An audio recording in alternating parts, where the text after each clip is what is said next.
all the way. All right. Awesome. Welcome everybody. I'm doing a interview here. It's a little bit different than what I normally do. Normally, I just do recordings at the beginning of my coaching calls, and that's generally what I publish. I really am looking forward to moving into having guests and talking with other people. So I just want to take a minute to welcome everybody and introduce my guest. Laura Helen is an amazing individual. As those of you watching can see, she's written a book. What is it? It's conscious creatively. I thought it was consciously, and then I'm reading it and I'm like, oh, That would have consciously, worked too. creatively, both That good would have worked words. just as well. Yeah. Creatively homeless. And so I just want to go ahead and hand the floor to you, Laura, and like tell us a little bit about you, what you do, what your life's like exciting stuff. It is exciting. So I'm Laura Helen. We are Forever Family, Forever Free, and this will be our 8th, 9th year of worldwide travel. So we have two little ones. When we started traveling, they were like 4 and 7, and now they're 12 and 15. And we travel the world full time. We have no home, no base. We have one carry-on case each. The photo on this cover is literally us with everything we own. Mm. So we just live intentionally on purpose. We try and make the most and squeeze every drop of juice out of every single day. So we can enjoy this thing called life rather than be caught up in this rat race, hamster wheel, whatever you want to call it. We're trying to live every day on purpose, which is a bit Mm. different to most people. It is very different. And we've talked a little bit before. One of the things that I find particularly intriguing and empowering, really, is that you are teaching your children the art of being entrepreneurs. And that's something that I'm very interested in myself. I feel like it's a really strong way to help our children transition into capitalism, like the world we live in and stuff like that. So, um, and your children, they're already writing books. They have a few. My little boy launched his 3 new books and his program this weekend in London. So he went to this big children's entrepreneur fair and launched his books and program. So it was very exciting. It was all very new. He's published 45 books of his own. He's got this amazing series, 3 Tips for Aliens, teaching kids all about financial education, the 6 human needs, the 5 love languages, all the stuff we're not taught in schools. He's trying to bypass the parents and teach these kids these awesome things that everyone should know, but we don't get taught. And now he wants to Mm. help the next generation of writers.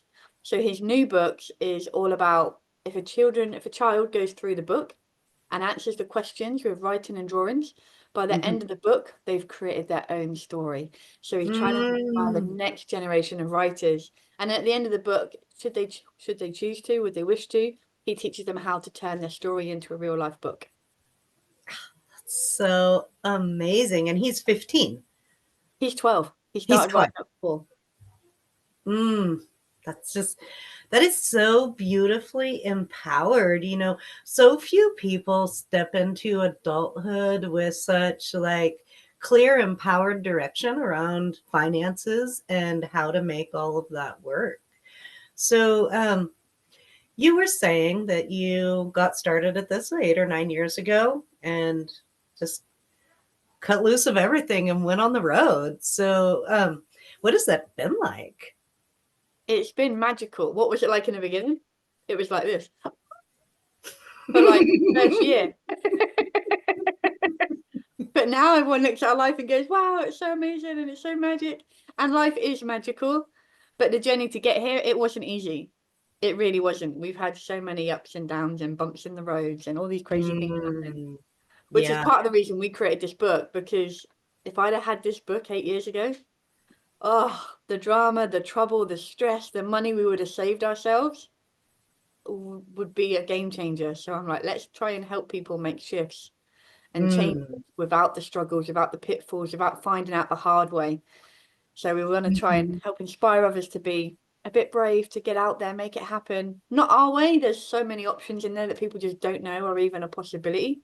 we're hoping it just opens people's minds a little bit to create their life their way. I'm not saying our way is right for everyone. I totally know it isn't. Mhm.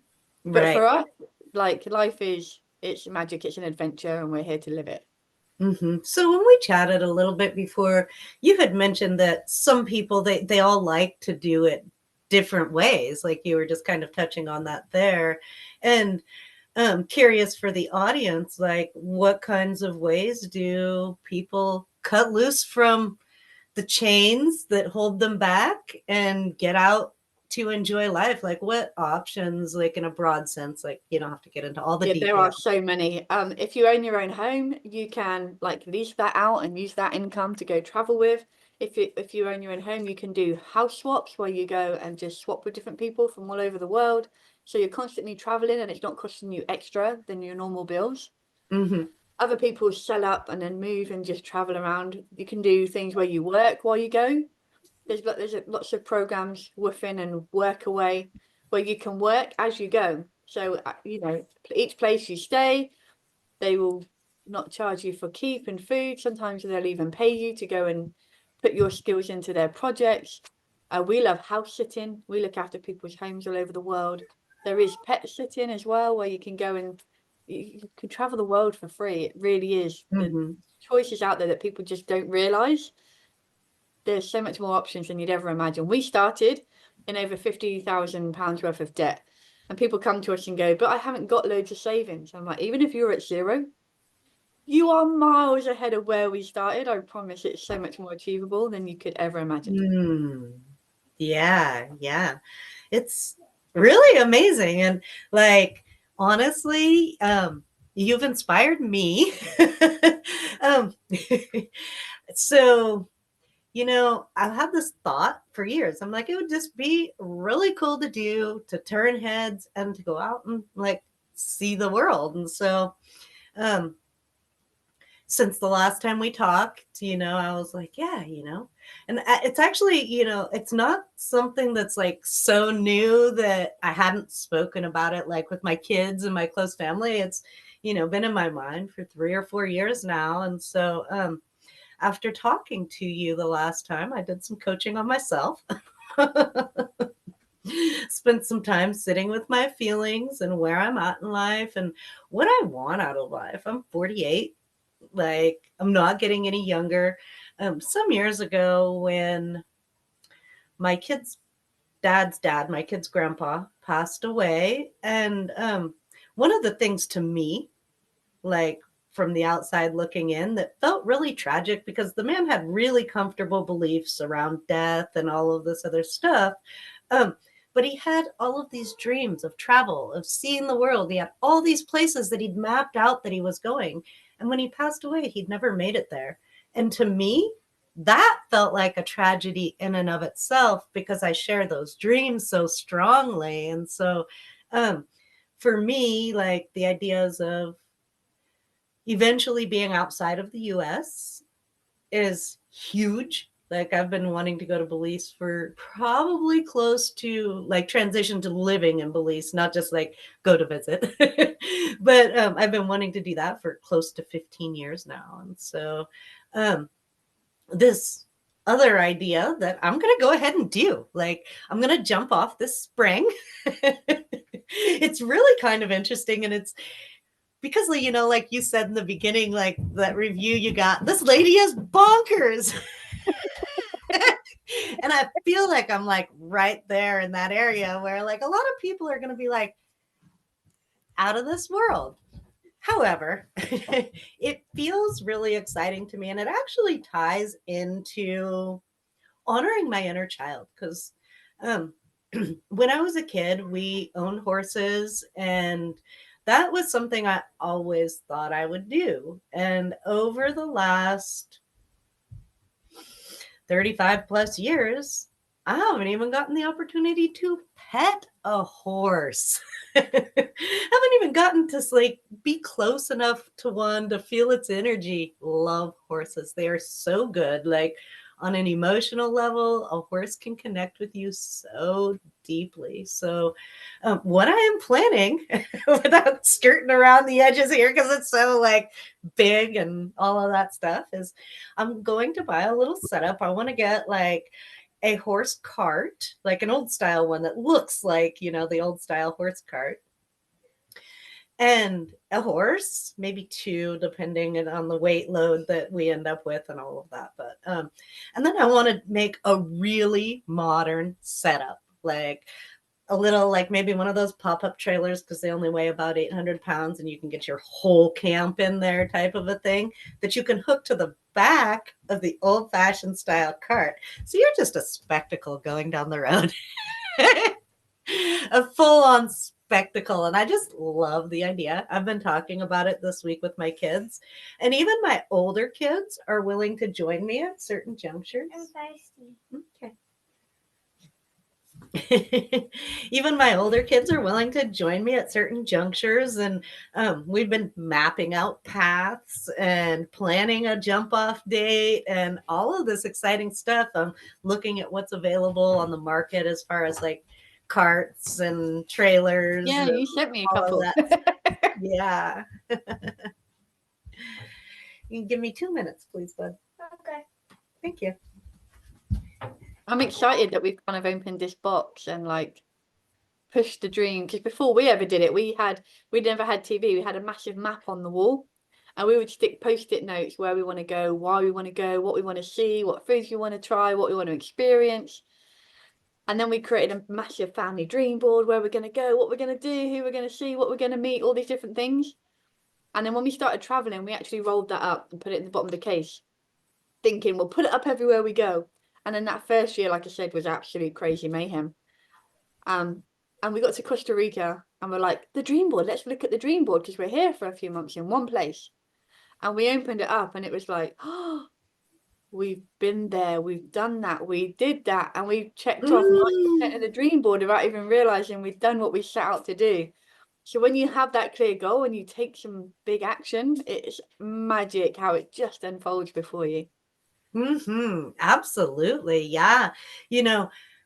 I was like, okay, well, maybe this could be a possibility. And I started doing kind of similar, getting out all of the like mapping ideas and finding out like how far can you travel in a day? Where would I want to go if I was going to do this? Like, what would like my goals and my setup be? And the more that I began to look into it, the more that it felt really realistic. I'm like, hey, this could actually happen,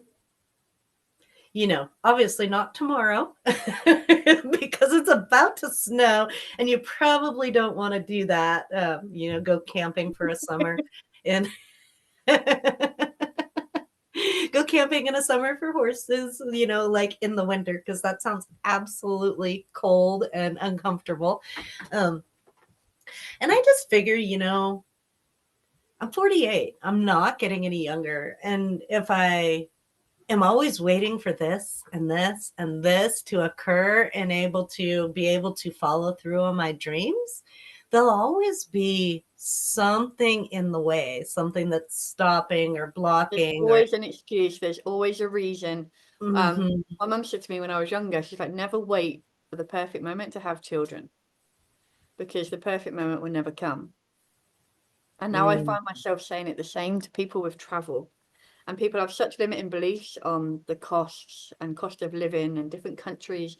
We often get people to play a game with us where they work out their monthly expenses, what they pay right now. They half it.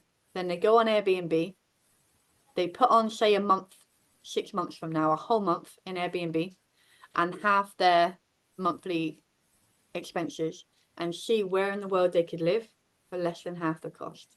Very And I'm like, just play with me. So people do it in a playful, open way.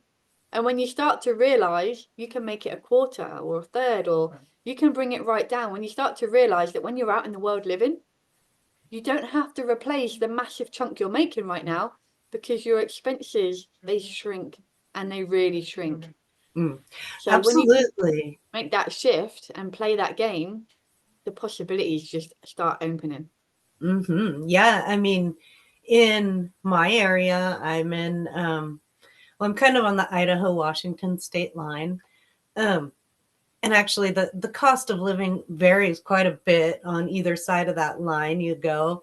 But I mean, on a super duper low end, we're talking 3,500, and that's, apartment living, cutting all the corners and everything, to 5,000 a month for a family of three. Like, that's the cost of living here, which um there's a lot of places even within the US where you could probably find a far lower cost of living. However, if you're doing that, like you're just swapping out for a lower cost of living, chances are that you're also swapping out quality of life because you end up in a smaller town to save money on rent, and then you're not getting the resources and all of these other things, so that there's a lot of different things that we end up having to swap out in order to kind of make it. And if we look at the cost of living, a majority of what we're spending is going into the shelter piece of things. That's, the top end of where our money is going is into the shelter. And then a couple thousand more, at least 1,000 more, is going into the bills to maintain that from month to month, your electricity and your garbage and your internet and all of those other things. And when you consider the different ways you can go on the road, like in a horse carriage or in a van, or house sitting, or all of these different things that have been mentioned here, um, you've completely taken out the largest chunk of your cost of living. And that And even leaves. with things like Airbnb, if you want to go and try some exotic places, places like Bali, we were looking at somewhere in Bali for next year, and Mhm. for a suite, a 4-bedroom suite in a 5-star hotel for a month for 4 of us is £600. So it's probably like $700-800. Mm. That's in a 5-star hotel. It comes with 3 pools and it's a suite. It's not a room. It's a suite with 4 bedrooms.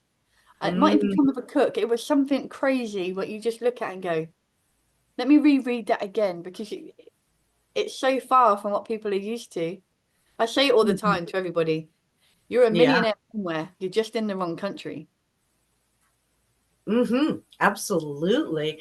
And you touch on something really big there that I would like to talk about for the audience a little bit. Is there is a lot of fear about leaving the country. And a lot of people believe if they go to somewhere like, a lot of places, like most places, we kind of got sold this idea that America is not only the best country in the world, it's also the safest country in the world. And from my perspective, having traveled, I don't actually find that to be true. Um, and I just interested in your thoughts on that. We have discovered everything we learn about a country before we go from everyone that worries about us. It's it's never true. When we went to Egypt, I was so worried because my kids, like one of them has blonde hair, blue eyes, and there was things I was like, and I didn't show them that, but there was parts of me that was genuinely worried. People are so lovely and so beautiful, and every time we go somewhere, we haven't done Russia yet. I really want to do Russia because every movie you ever watch, the bad guy's Russian. They've made Russia the biggest, scariest place on earth, and they just portray it again and again and again. And I just want to go and see how it really is. Just whenever I've met someone Russian, they're always the most friendly, amazing people ever.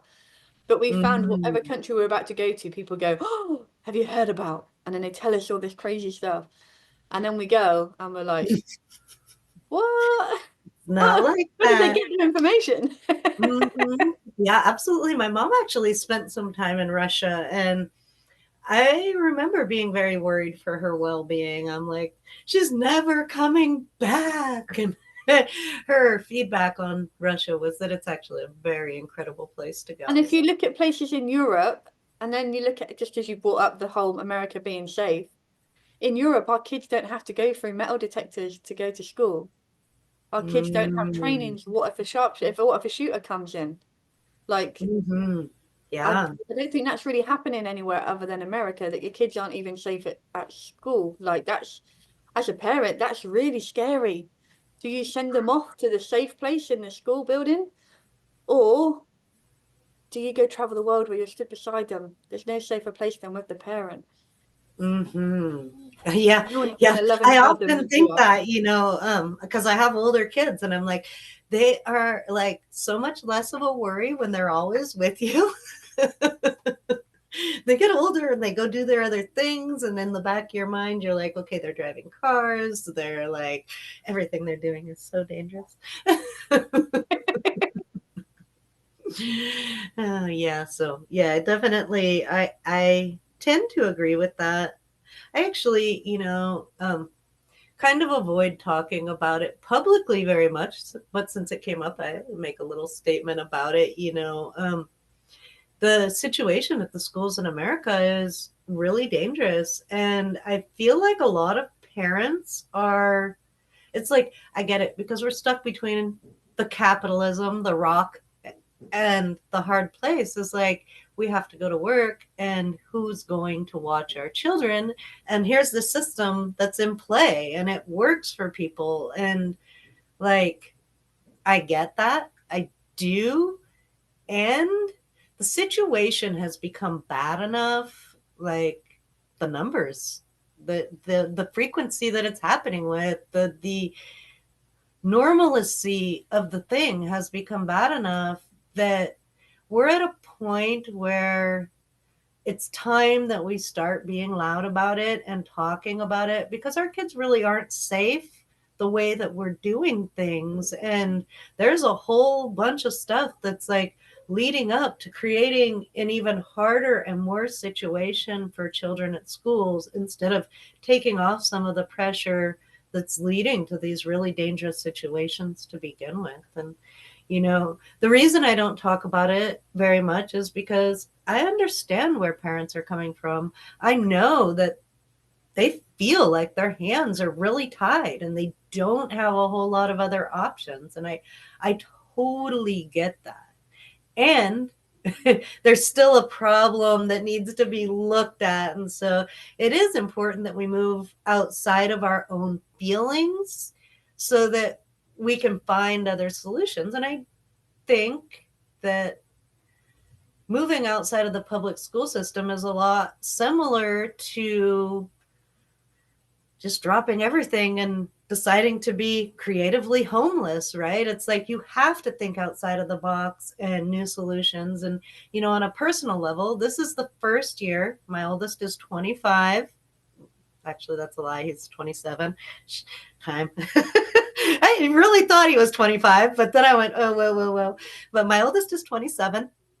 My second is 20, and then I have a 12-year-old and a 9-year-old, and um, this is the first year that I have been able to not have my children in public school, and the feeling in my family is so different, and how well my kids are thriving and like all of that stuff is so different. And it's interesting too because like their dad has always been completely opposed to the homeschooling. He says they're not candidates for it. They won't follow through and all this other stuff.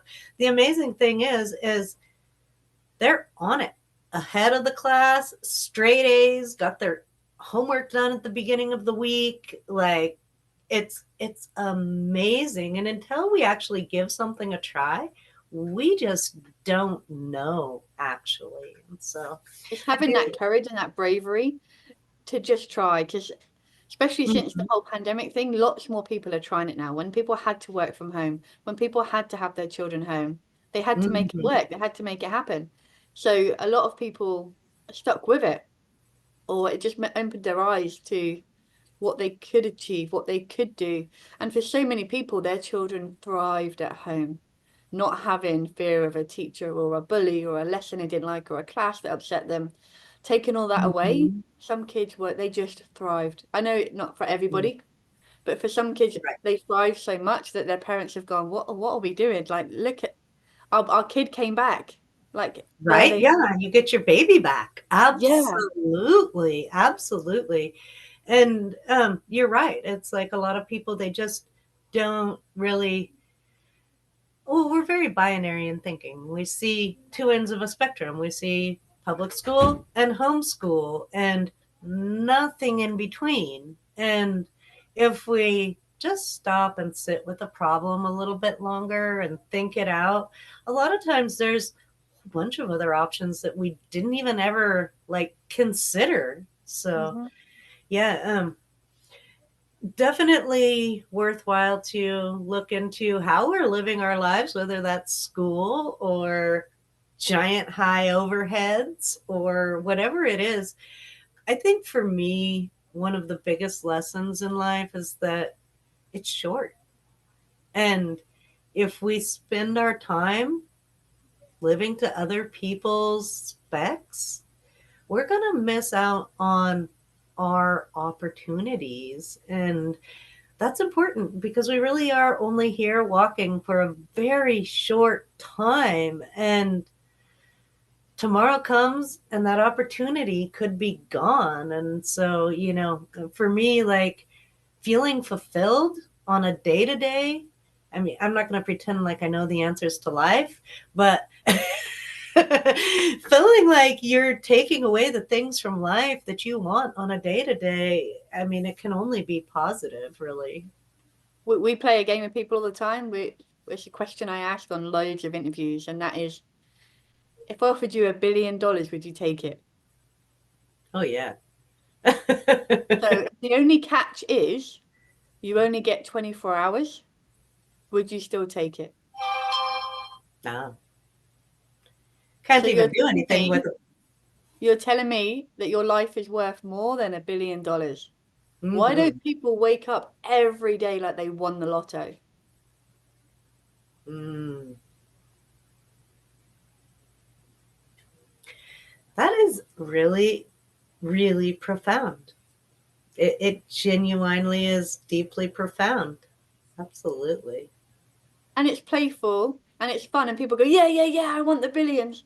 But you only get to live. You don't get to wake up tomorrow. And then people are like, well, hell no. And I'm like, so, and they don't make the connection. Mm.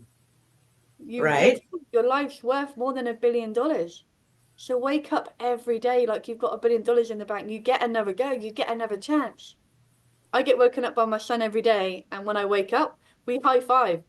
Yes, we get another day. And we start off our Mm. day like, yes, we get another one. And it makes you live so intentionally. Mm. So People before think we're you, nuts because we're happy and we're out to help people and we're out to serve and we're out to have the best time we can and we're out to improve everyone we meet upon to make it intentionally brilliant and intentionally magical. People think we're nuts because everyone does this every day. Same shit, different day. Same shit, different day. And it's like, no, no, no, no, no, come on. yeah, I remember as far back as my 20s thinking that my life had become so mundane and robotic. Like, those are the two words that I was using to describe what I was feeling at the time, where I was just like, I'm just a kid still. I'm in my 20s, and there's none of the like enhancing stuff, the good stuff, and all of that. And over the last, since the 80s until now, I've seen some of, because of the increase in the cost of living, I've seen the things that people did to enhance their lives disappear. And I've seen them disappear from schools. Back in schools, we used to have lots of classes that were enhancement classes. And the enhancement classes have disappeared from schools. But also in the 80s, a family of 4 or 5 with one single working parent who worked one job, they were affording vacations. They had pools in their backyards. They were well off, well to do. And now we're looking at families with two working parents who have multiple jobs, and those people are struggling to put food on the table. And so when we look at that balance, like for me, I got to watch it change. And as it changed and things got more expensive, we saw the good things just start to disappear from life until we got to where we are today, where a vacation is like that's very high end. You be making a lot of money if you're taking vacations, you know. The average working class family with two working parents, maybe they can afford a camping trip in the summer, and that's like being generous with what they can actually afford, you know. And so, This is why we play with a lot of families, and we say that, you know, if you can house swap with another family somewhere, you've only got to get there. It hasn't got the, because in the UK, just to stay in the UK for a week in a caravan or in a tent, it's still hundreds of pounds. It's it's big true cost. in the And if US you're a as well. family of 4 or 5, it can be thousands to stay in England. No offense, it's normally raining. Like the weather's not good. Whereas if you could do a house swap, but if you're new to England, you could come, you could explore London. We've got all the sites, which to someone who's never been is incredible. And you could go, even if it's just, you know, one plane away to Spain, it's magic, it's different. The weather's different, the people's different, the culture's different. And if you haven't had to pay for the place you're staying, you can spend money on doing things. Yeah, you get to like go on tours and skydive and like deep sea dive and all kinds of exciting things. I don't know if I'd do the skydiving. Sounds a little scary. Depends on how high. I mean, if it's off the top of, if it's like off that little split there, you'll do it, huh? I mean, maybe. Yeah, I mean, I can be pretty How brave. about there? How about Maybe. there? There. Well, awesome. Just like 5 feet off the ground. Yeah. All right. I'm You would almost done definitely here. do All it. right, sweetheart. And 6 feet off, you would never do it. You would think you would die. I might. I can be pretty brave, and I can be pretty. Well, I wouldn't even say I can be pretty scared. I can be pretty reasonable if things don't look incredibly safe. Yeah, I'm like, you should never go something higher than like a tree. All right. Well, this has been really awesome. I really appreciate you coming and talking to me and inspiring me and all of that stuff. I really admire the work you do and the ways that you're raising your children. Thank you. That means a lot. Thanks for having me. Oh, absolutely. My pleasure. So for those watching, if people are like, oh my gosh, this is amazing. This is exactly what I needed. Where do they find you? So we are Forever Family, Forever Free, because we adopted my daughter, so she became our forever family. And obviously we travel the world all over, so we are forever free.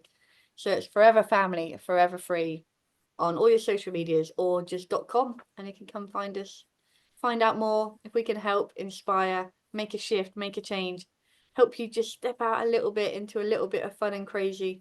And if you're feeling in a place where you just can't, please reach out. I promise you there's a way. We just haven't figured it out yet. Awesome. That is so amazing. Well, I really appreciate you coming on here today, and I look forward to talking again and like sharing my journeys with you.